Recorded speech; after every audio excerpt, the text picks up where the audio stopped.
আদিবাসী অধ্যুষিত সীমান্তবর্তী এলাকায় প্রাচীন রীতি মেনে আজও মশাল জ্বালিয়ে পূজিতা হন মানিকোরা কালী তথা ডাকাত কালী। ডাকাতদের হাতে পূজিতা দেবী এখন মানিকোরা কালী নামে পরিচিত।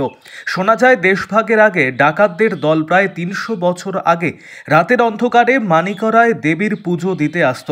পুনর্ভবা নদী পেরিয়ে রাতের অন্ধকারে একদল ডাকাত জঙ্গলে ঘেরা মানিকোরায় দেবীর পুজো দিতে আসত। এই দেবী জাগ্রত বলে দাবি স্থানীয়দের। সূর্য ওঠার আগেই পুজো দিয়ে আবার নিজেদের ডেরায় ফিরে যেত ডাকাতেরা। সময়ের সঙ্গে সঙ্গে পুজো উদ্যোক্তাদের পরিবর্তন ঘটেছে। ব্রিটিশ আমলে স্থানীয় এক জমিদার জঙ্গলে ঘেরা এই পরিত্যক্ত পুজোর বেদি খুঁজে পান। এরপর থেকে বংশ পরম্পরায় জমিদারদের উদ্যোগে এই পুজো হতো। আগে পাঁঠা বলির সময় শেকল দিয়ে বাঁধা থাকতো দেবী মূর্তি, তবে এখন আর শেকলে বাঁধা হয় না। তবে দেবীর চক্ষুদানের সময় কাপড় দিয়ে ঢেকে দেওয়া হয় মন্দিরের সদর দরজা। কথিত আছে চক্ষুদানের সময় নাকি দেবী মূর্তি দুলতে থাকে, তাই আগে শেকল দিয়ে বাঁধা হতো প্রতিমা।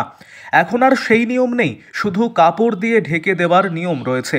ভক্তদের কাছে জাগ্রত মালদার হবিবপুর ব্লকের মানিকোরা ডাকাত কালী পুজোকে ঘিরে 7 দিন ব্যাপী চলে মেলা, গানের আসর। মালদার হবিবপুরের মানিকোরা গ্রামের এই কালী পুজোকে ঘিরে রয়েছে নানান গল্প।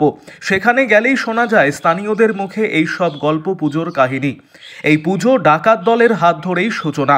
অবিভক্ত বাংলায় বর্তমানে বাংলাদেশ থেকে ঘন জঙ্গলে ডাকাতেরা পুজো শুরু করেছিলেন এখানে। কালী পুজোর রাতে ঘন জঙ্গলে মশাল জ্বালিয়ে পুজো করত রাতভর। তারপর প্রতিমা বিসর্জন করে চলে যেত ডাকাতের দল। ডাকাতেরা পুজো বন্ধ করলে স্থানীয় জমিদার সেই কালী পুজো করে আসছেন দীর্ঘদিন।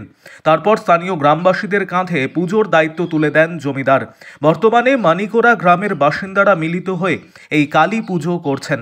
এক সময়ের ডাকাত কালী এখন সার্বজনীন কালী পুজো হিসেবেই পরিচিত। পৌরাণিক মতে একবার মায়ের মন্দিরের পাশ দিয়ে এক শাঁখা বিক্রি করতে যাচ্ছিলেন। সেই সময় অল্প বয়সী যুবতী তার কাছ থেকে শাঁখা নিয়ে হাতে পড়ে। তখন শাঁখারি তার কাছ থেকে শাঁখার দাম চায়। উত্তরে যুবতী বলে তার বাবা দাম মিটিয়ে দেবে। কিন্তু কোথায় তার বাবা? এদিক ওদিক মুখ ঘোরাতেই দেখে সেই যুবতী নেই। ঠিক সেই সময় উল্টো দিক থেকে মন্দিরের সেবায়েত আসছিলেন। তখন শাঁখারি তাকে বলে যে তার মেয়ে শাঁখা পড়েছে, তার দাম দিতে। শুনে সেবায়েত অবাক হয়ে বলে যে তার কোনো মেয়ে নেই, তাই শাঁখা পরার প্রশ্নই ওঠে না। তখন সেবায়েতের দৃষ্টি যায় মন্দিরের পাশে পুকুরের দিক থেকে জল থেকে 2টি হাত উঠে আছে। সেই 2 হাতে শাঁখারির পরানো শাঁখা দেখা যাচ্ছে। সেবায়েতের বুঝতে দেরি হয় না যে স্বয়ং দেবী মা কালী সেই শাঁখা পড়েছে। এদিকে মানিকোরা ডাকাত কালী ভক্তদের কাছে খুবই জাগ্রত। প্রতি বছর এই কালী পুজোয় 2 থেকে 3 হাজার ছাগ বলি হয়ে থাকে।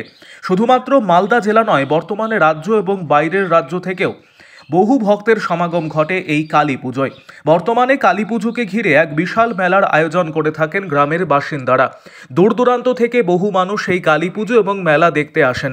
7 দিন ব্যাপী চলে কালী পুজোর মেলা। জাগ্রত এই মায়ের পুজো শুধুমাত্র কালী পুজোয় নয়, সারা বছর মঙ্গল এবং শনিবার হয়ে থাকে। ভক্তদের ভিড় থাকে চোখে পড়ার মতো।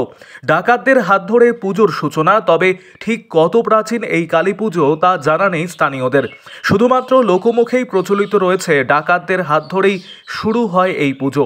সেই পুজো জমিদার বাড়ির হাত ঘুরে বর্তমানে সার্বজনীন। আরও আপডেট থাকতে আমাদের ভিডিও শেয়ার ও ফেসবুক পেজটিকে লাইক করে ফলো করে দিন। পুজো আমাদের প্রায় 300 বছরের উপরে। তখন ডাকাতেরা পুজো দিত, রাতারাতি প্রতিমা তুলতো, রাতারাতি ওরা পুজো টুজো দিয়ে মশাল জ্বালিয়ে বিসর্জন করে চলে যেত। ওরা বাংলাদেশ থেকে আসতো। বাংলাদেশ বলাটা ভুল হবে, কারণ তখন পার্টিশন তো হয়নি। পূর্ব বাংলা বলতে তখন ওইটা পূর্ব বাংলাও নাম ছিল না, বাংলা ছিল নাম, মানে তখন পূর্ব বাংলাও হয়নি। তো যাই হোক, তারপরে তো ওরাই করতো। করার পরে এটা জমিদারের আন্ডারে চলে আসে, যেহেতু জমিদারি জায়গা, জমিদাররা তখন পুজো দিতে আরম্ভ করে। তারপরে জমিদারি প্রথা চলে যাওয়ার পরে তারপরে আমাদের কাছে এসছে, গ্রামবাসীর কাছে। সেটাও প্রায় 150 বছরের উপরে হয়ে গেল গ্রামবাসীদের পুজো দেওয়া। তখন এখানটায় আগে ওই মানে ওপেন জায়গাতেই পুজো করা হতো।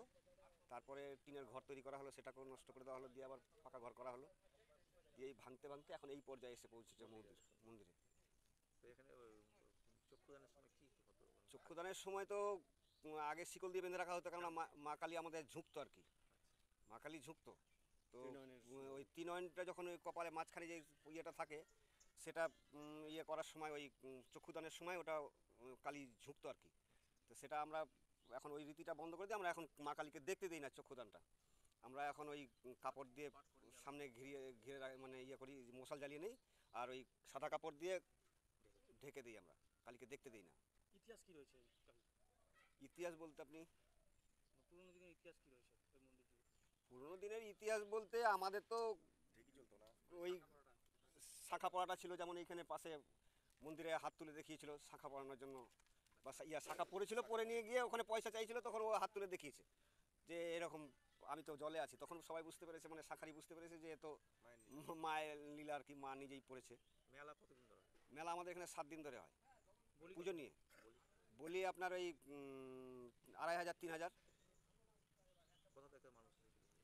মানুষ এইদিকে আপনার দক্ষিণবঙ্গটা পুরোটাই, বিহার, ঝাড়খণ্ড, উত্তরপ্রদেশ এগুলোর থেকেও আসে, মানে আমাদের উত্তরবঙ্গ থেকেও আসে প্রচুর। আপনার নাম, পরিচয়? আমার নাম তুষার চক্রবর্তী, আমি কমিটির প্রেসিডেন্ট।